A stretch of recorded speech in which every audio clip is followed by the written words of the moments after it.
This week, something a little different. Call it a you paid for it and got it. A public works project in Rhode Island that was on time, on budget, and is doing better than it originally was expected to. The water in Narragansett Bay is cleaner, a lot cleaner than it was just a couple of years ago. And the Providence River, that may be the biggest surprise of all. I grew up in Providence, Jim, and as a kid, this river was a joke. It smelled bad, you could see sewage, sanitary items, and no one really used it. Save the Bay's John Torgan was not alone in his assessment. Torgan, who has spent much of the last 2 decades trying to clean up and preserve Rhode Island's greatest natural asset, says in the late 70s, the federal government declared the city's wastewater treatment plant one of the worst in the nation, with raw sewage pouring into the river.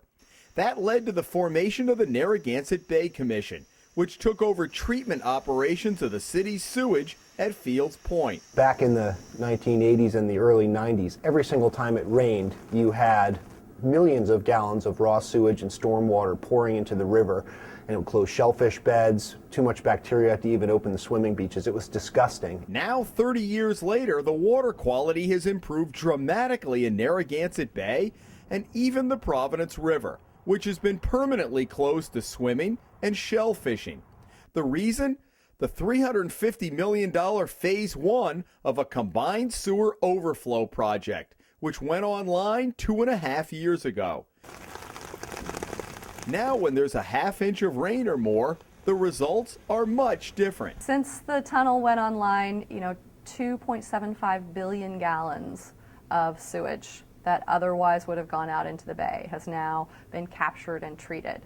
That exceeds our expectations. The Bay Commission's Jamie Salmon says when the project, which was decades in the making, broke ground in 2001, it was the largest public works project in Rhode Island history. We call this the biggest project you'll never see because 99% of the construction of this first phase was underground. So that means that for the most part, we didn't mess up people's traffic, we weren't ripping up streets in their neighborhood, but it also means that they don't know about it because they don't see it. It involved boring a 3-mile wide tunnel from just west of the State House across the city to Fields Point on the Providence River. The tunnel is 300 feet below ground and has a diameter of 26 feet. It can capture up to 65 million gallons of sewage and rainwater, holding them until the treatment plant can process it. The tunnel went online in November of 2008, and since then the Department of Health has kept a close eye on the water quality in various parts of the Providence River, including Rose Larissa Park and Sabin Point in East Providence, where people are not supposed to swim, but do anyway. The results from the Providence River have turned more than a few heads. Found that it met standards roughly 85% of the time. On par with the state's licensed bathing beaches down in South County. That's really good, and that shows us that the combined sewer overflow tunnel is working. By extension, it means other beaches where bacterial levels have been a problem, like the town beaches in Warren and Bristol, look a lot better.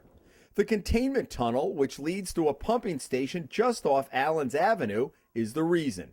An elevator descends more than 300 feet into the ground, where a series of pipes and pumps process millions of gallons every day after heavy rains. The only anomaly in the underground pump station, a steady trickle of water coming in through the concrete walls deep below the ground, giving it a catacomb-like feel and the realization that even with the state-of-the-art facility, engineers can't totally seal it off from groundwater. The Bay Commission has 2 more phases planned over the next decade, with a total price tag of more than $1 billion.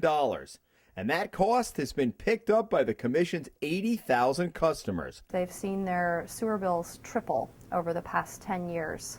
We started out with some of the lowest rates in the country. So now we are about at the median for the nation, for the state. How is that going over with your ratepayers? Every time there is a rate increase, obviously there's some pushback from the ratepayers.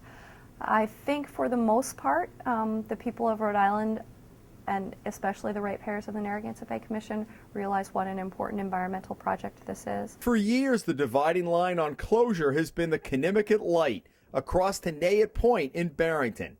Anything north has been closed to shell fishing and swimming. And while Torgan is hopeful that one day that line may move, he says a lot more work needs to be done. We've seen some positive signs, but it's too early to claim victory. It's too much sewage, too much stormwater is still getting into the bay, and we're seeing high bacteria counts still in places we shouldn't have them.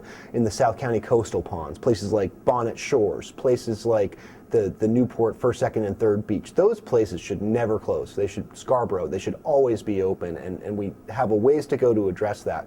But I think what this shows us is that some investment in infrastructure and some foresight really does pay big dividends sooner and in a bigger way than anyone thought they would. Along Narragansett Bay, Jim Hummel for the Hummel Report.